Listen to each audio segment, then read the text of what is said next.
Hello and welcome to this class. If you're looking to elevate your animation process using free programs like Krita, then this is the perfect class for you. Yes, you do need to have some basic knowledge of Krita, which again, if you didn't know, it's a free program. Most people use it for painting and drawing.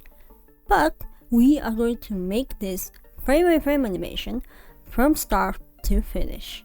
Most of the videos in this class are around 5 minutes each. We are going to design our characters, create the character sheets, storyboards, animatics, and finally the animation itself. Your class project will be to choose to animate one of the scenes from the storyboard. If you think that's hard for you, based on your level, you can try to follow along with the practice animation with the pigeon character. If you have any questions, feel free to ask them as a discussion or as a comment. This class is aimed at beginners to intermediate.